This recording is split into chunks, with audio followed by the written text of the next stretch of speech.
If you're looking to improve your posture, reduce neck and shoulder pain, or simply get a stronger upper back, you're in the right place. This video is for you. In this video, we'll cover the anatomy and function of one of the most important muscles in your upper back, and then show you the best exercises that you can do to strengthen this area. The muscle we're talking about is the trapezius. It's a large diamond-shaped muscle that covers the majority of your upper back, all the way from the base of your skull out to the tips of your shoulders, and then down into your mid and lower back. It's divided into three regions. You've got your upper trapezius, the middle trapezius, and the lower trapezius. Now, for most people, the upper traps are pretty dominant. A lot of us spend a lot of times with our shoulders elevated. We carry a lot of tension in that area. The way that we combat that is that we strengthen and train the middle trapezius to pull our shoulder blades together, and then the lower trapezius to actually pull our shoulder blades down. This puts our shoulder blades in a much better position. It improves our posture, it improves the function in our shoulder, and it reduces tension and pain in the upper trapezius. Those are the benefits that I hope that you get from the exercises in this video. First exercise is coming at you right now. The first thing we want to do is create a mind-to-muscle connection with the middle and lower traps. That simply means that you can consciously activate that muscle and feel that contraction. An easy way to do that is with a scapular pinch or a shoulder blade squeeze. This is what it looks like. You're going to stand with really good posture. Elbows are bent at a 90 degrees and tucked right here into your sides. Now what I want to do is separate my hands and pull them back behind me as far as I can go. What you should feel is a really good contraction between your shoulder blades. I want you to try to envision pulling your shoulder blades together to meet in the middle. That's really going to isolate those middle traps. Now what we do is then take that a step further by trying to pull your shoulder blades down. I tell people, try to tuck your shoulder blades into your back pocket.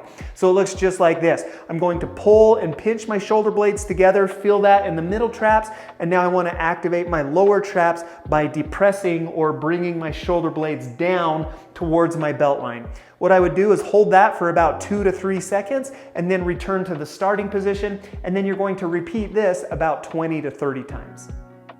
For the next two exercises, we'll be right down here on the floor. My favorite place to do these is actually over an exercise bench or over an exercise ball. If you have those available, I'll include kind of some B-roll footage, some demonstration for you on what those look like as well. These are going to be Ys and Ts. The name comes from basically the shape that you're going to make with your arms. If I go like this, that looks like a Y. If I put my arms out like this, that one looks like a T. You're going to do that motion laying down on your stomach or down in a prone position. Here's what it looks like. So go ahead and lay down on your stomach with your arms overhead in a Y position. So it starts just like this.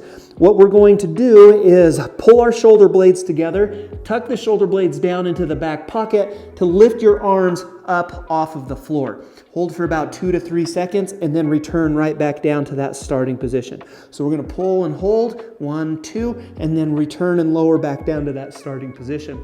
Again, I want you to feel this between your shoulder blades and right below your shoulder blades.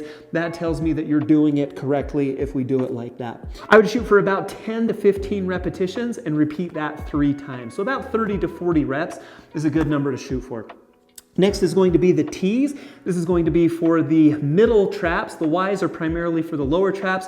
Ts primarily work the middle traps. So we come into this position with the arms out. Now what I want you to do is pull your shoulder blades together and lift your chest up off of the ground. So it looks just like that. Hold 2 to 3 seconds and then slowly return back down to the starting position again.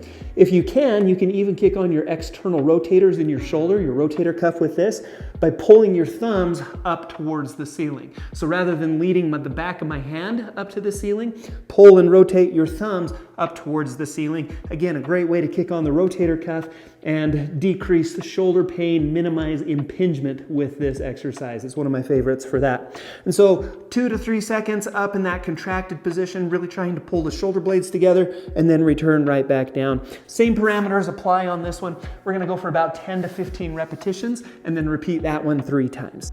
This next exercise is one of my personal favorites for back strength and shoulder function. This is going to be a face pull. Now for face pulls, we do need some sort of resistance resistance. A resistance band works great if you're at home. A cable machine works great if you have access to a gym, if you have a gym membership. Now, these resistance bands, if you don't have any of these are a great way to strength train and resistance train at home. Super versatile. There's a lot you can do with them.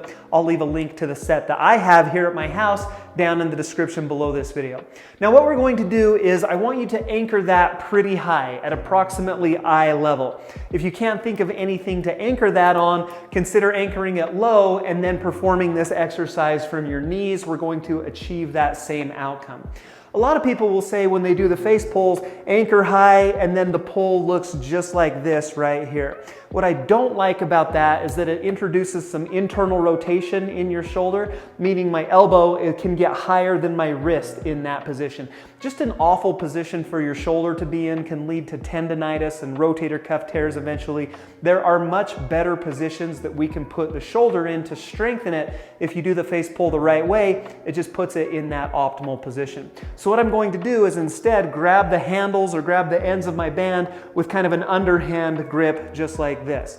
Starting in this position, what I want to do now is pull my elbows back behind me and then rotate my thumbs back behind my head. So the finished position looks just like this right here. Hold 1, 2, and then return to that starting position. So from here, we're going to squeeze between the shoulder blades to activate the middle traps. From about right here on, we're going to pull with the lower traps to tuck the shoulder blades down, but then we're also going to kick on the rotator cuff to get that handle or that resistance all the way back behind our head. And again, we're going to hold 1, 2 seconds and then return to that starting position. And so the numbers on this is I typically shoot for about 10 repetitions and then repeat that one 3 times. Strengthening your middle and lower traps is a great way to improve your posture and improve shoulder function. I hope that you find that to be the case. Come back here regularly and perform these exercises. If you enjoyed this video and haven't subscribed to Tone and Tighten yet, I'd love to see you back for future videos. Hit the circle right here to do that. For some reason, YouTube thinks you might like this one, so click on that video from Tone and Tighten and see if that's for you. Until next time, we'll see you again soon.